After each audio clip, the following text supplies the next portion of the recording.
สวัสดีครับผมจิรยุทธเม็ดดีครับชื่อเล่นชื่อเอ็นครับเป็นประธานกลุ่มทอผ้าเมืองวังอำเภอวังเหนือจังหวัดลำปางครับวันนี้ผลิตภัณฑ์ที่เราจะนำเสนอก็คือ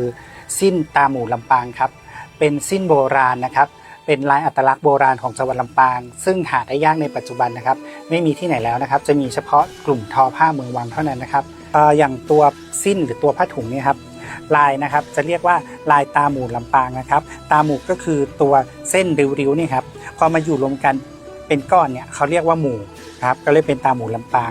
ความเป็นตาหมู่ลำปางก็จะมีความแตกต่างตรงที่ว่าแต่ละช่องระหว่างหมู่เนี่ยครับมันจะมีสีพื้นที่ค่อนข้างกว้างจากผ้าตาหมู่กลุ่มอื่นของต่างจังหวัดนะครับมันจะแคบกว่านี้นะครับอันนี้คือเอกลักษณ์จุดเด่นของผ้าสิ้นลายตาหมู่ลำปางนะครับหลังจากนั้นก็จะมีตัวตีนจกครับซึ่งจะเป็นตีนจกที่เราค้นคว้ามาจากภาพถ่ายโบราณหรือ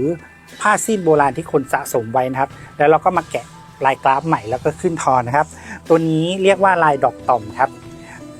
หรือถ้าเป็นภาษากลางเรียกว่าดอกกระดุมทองซึ่งลายจกทั้งหมดเป็นลายอัตลักษณ์โบราณลำปางที่หาได้ยากนะครับก็จะเป็นลายโบราณตัวนี้ยังมี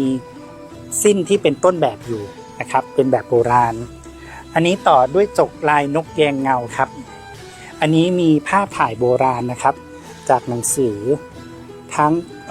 ของส่วนราชการแล้วก็ร้านค้าเอกชนที่มีตัวภาพถ่ายอยู่นะครับเรียกว่าลายนกแยงเงาส่วนอีกหนึ่งลายนี้เป็นลายอัตลักษณ์ของจังหวัดลำปางนะครับเรียกว่าลายละกรไส้หมูเป็นการสร้างลายขึ้นมาใหม่นะครับจากภาพหน้าบันเมฆไหลไส้หมูนะครับแล้วก็ปรับออกมาเป็นลายของตีนจกสร้างชื่อมาใหม่ว่าลายละกรไส้หมูครับสำหรับคนที่ชอบอนุรักษ์ผ้าโบราณนะครับก็ตัวนี้ก็เป็นตัวหนึ่งที่ตอบโจทย์สำหรับผู้ที่อนุรักษ์นะครับหรือคนรุ่นใหม่นะครับสามารถซื้อผ้าสิ้นเป็นผืนนะครับไปตัดเย็บสวมใส่เป็นเสื้อผ้าสไตล์แฟชั่นได้ครับก็เอาไปปรับจะเป็นกระโปรงกางเกงหรือเสื้อผ้าได้ครับตอนนี้เรากำลังทำคอลเลคชันใหม่เดี๋ยวจะออกมาในเร็วๆนี้ในรูปแบบของผ้าสิ้นลายตาหมู่ลำปางครับผู้ที่สนใจนะครับสามารถเข้าไปสอบถามได้นะครับทั้งเพจ Facebook นะครับกลุ่มทอผ้าเมืองวังนะครับสีที่ท่านเห็นอยู่นี้นะครับก็จะมีสีอื่นๆที่สวยงามนะครับแล้วก็แตกต่างจากนี้ครับใครสนใจก็ติดต่อเข้าไปสอบถามได้ทางเพจ Facebook นะครับหรือได้ที่เบอร์โทร 0895594822 ครับเบอร์นี้สามารถแอดไลน์ได้ครับก็อยากให้